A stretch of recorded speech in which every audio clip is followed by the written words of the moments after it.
maxaa la igu xidhayaa sameeyay wasiiradeeda baan hambaliyay wasiiradeeda adeer ayaan hambaliyay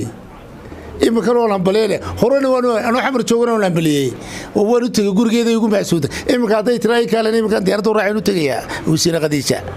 soomad garan wama ka soo cibaadeysanay inta u tag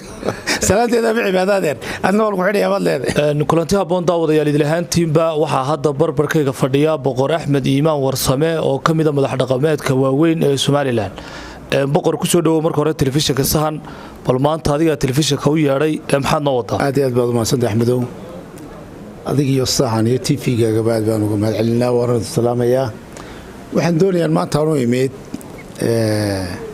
in xagga ka hambaliyeeyo wasiirada ugu qaaliya wasiirad Khadiija Maxamed Diiriye oo imika wasiiradii la magacaabay ku jirta Soomaaliya oo loo magacaabay xuquuqul insaanka wasaaradda xuquuqul insaanka iyo haweenka Soomaaliya in dowladda xagga ka hambaliyeeyo waxaana leeyahay wasiir Khadiija hambaliya ku leeyahay ilaa xilka lagu magacaabay ku fududeeyo waxa kale oo aan doonayaa inaan isagana hambaliyeeyo ra'iisul wasaaraha iyo madaxweynaha oo gartay maanta inuu Khadiija Maxamed Diiriye wasiirnimadii ku soo celiyaan Khadiija Maxamed Diiriye taariikhdeeda ama sida dogsoontiinba wasiir ma aha wasiirnimada ku shaqeysay waa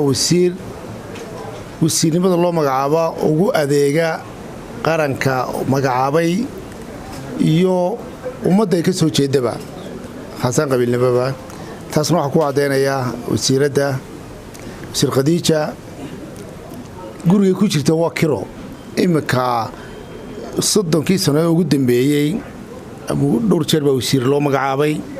intaasoo dhan xildhibaanay ahayd defoqbeed salayd marka taas waxa ku cadeynaya inay qaranka ugu adeegto in ahayn wasiirada ku shaqeysa wasiirnimada ama xildhibaannimada marka wasiir Khadiija waxaan leeyahay khayr Allah ku siiyo sida aad ummadda ugu shaqeysid ugu shaqeeyo ha noqonin sida sheegtay ama ummadba ku taqaano wasiirnimada qof ku shaqeysta qof ugu shaqeeya qaranka iyo ummadda noqo ayaan ku leeyahay Khadiija wasiira madaxweynihii ku magacaabay iyo ra'iisul wasaarihiina waan hambalyeynaa waxaan leenahay halkii ahayd baad dhigteen wasiir Khadiija beelahay ka soo jeedo anigoo ku hadlay afkoodii oo ah boqorka Soomaaliya Somaliland Ethiopia Djibouti geeska Afrika dadka beelahan ka soo jeedo boqora waan kugu hambalyeynaa waan ku garab taaganahay wasiir Khadiija waxa jira wasiiro kale oo Somaliland ka soo jeeda oo madaxweynaha dawladda federaalka Soomaaliya uu magacaabay maxaa sababay inaad iyaga wasiirada kale hambaliyeen weydo oo hambaliyeyso Khadiija oo kaliya wasiirka kililka naloo magacaabay ciyaaraha horaan u hambaliyay maalintii la magacaabay baan ku hambaliyay magaalada Jigjiga oo isagana waa wasiirka ayagii waana hambalyeynaya Somaliland baad ku sugan tahay Somaliland marar badan bay wasiirada leedin magacaabay xilal kala duwan leedin magacaabay marka holina lagu ma aragado Somaliland xilalka ay magacaabeen hambalyeynaya maanta maxaa kalifay inaad Soomaaliya hambaliyeyso Somaliland waddankeygii laakiin maalin dhaweed waxay yiraahdeen mudaharaadyada xafadaha kale ma soo baxaane idinka maxay idinku wacanooda ugu soo horbaxdaan marka waxaan halgankii SNM waddanka lagu xoreynayay ayaanu ku habsaanay marka maadaama aanu ku habsaanay dee ma helna wasiir ma helna ma ogtahay guddoomiyayaal ama barisaabo ama komishanno guddoomiyaal ah marka taa dee cid ku dhalimayna anaga halgankii waddanka lagu halgamayey lagu halgamayey ma ogtahay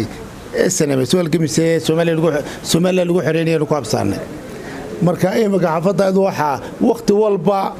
ay u soo kacday waxay moodaysaa in imika halgan lagu jiro waddanka lagu xoreynayo waxa isleedahay si aad wasiir ku xigeenka u dhaaftaan oo wasiirada eeda u heshaan aad ma ogtahay ayay halganka marba waqti walba mudaharaadka u dhigtaa insha allahu tacaala intaanu wasiir buuxa helino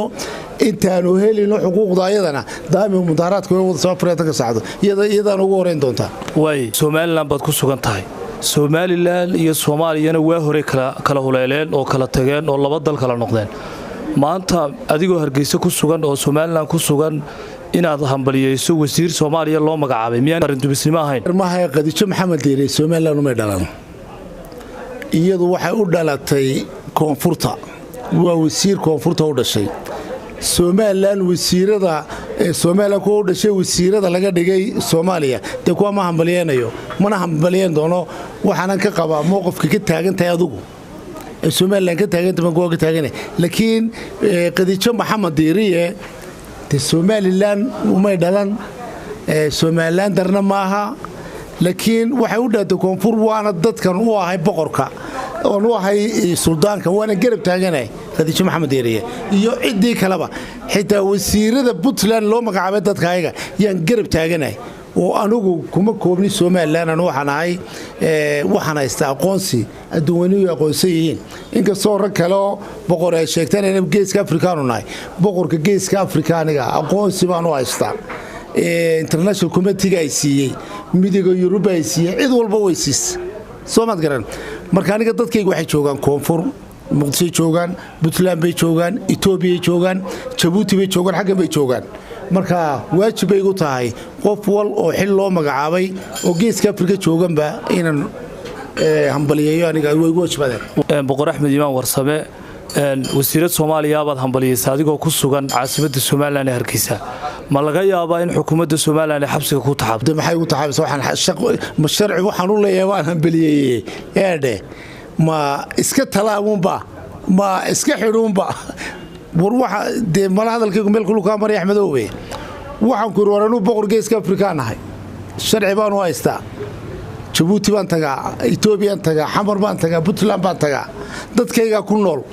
cid allaaliye cidii dadkayga ka soo joogtay xitaa imka wasiir Puntland hadii la magacaabo beelaaga ka soo jeeda waan hambaliyeenaya Soomaad garan anigu adeer Soomaaliland de kuma koobni dadkaygu meel walba u daaseen deegaan qura oo Soomaaliland ku leeyahay garanaysa oo la leeyahay meesha reer gaaba degan sidan meel walba u joogo iyo dadkaygu meel walba u joogan marka way ugu waajibaan anigu wasiir Soomaaliland u dhashay oo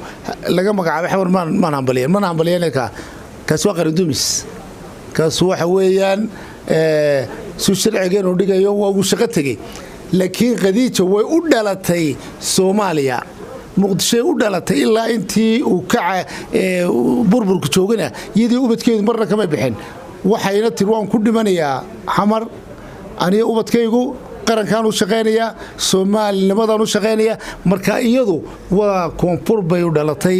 waa wasiir koonfur ka dhashay wasiir u dhashay Xamar ku dhashay weeyaan Xamar bayna degantahay waan hambaliyeenaya marka ay yeedhan waan u tagay oo inta diyaaradu lagama yaabo marka in lagu xidho maxaa la igu xidhayaa sameeyay wasiiradeeda baan hambaliyay wasiiradeeda adeer ayaan hambaliyay imika loo hambaliyay horena waan Xamar joogana waan hambaliyay oo waan u tagay gurigeeda igu maasuuda imika haday tiray kale imika diyaaradu raacin u tagaya wasiir Khadiija Soomaad garan wama ka soo cibaadeysanayeen inta u tag salaadeeda ma cibaadadeen adna wal ku xidhay abad leedahay daawadayaal waxaan intaasi ku soo gabagabeynaa waraysi kooban oo aanu la yeelnay boqor Axmed Imaan Warsame oo kamid ah madax dhaqameedka Soomaaliland waraysiga waxa la socodsiinaya anigoo Axmed Daahir Nuux Maxamuud intaan waraysi la mid ku kulmayno waxaan kaga tageynaa salaamu alaykum wa rahmatullahi ta'ala wa barakaatuh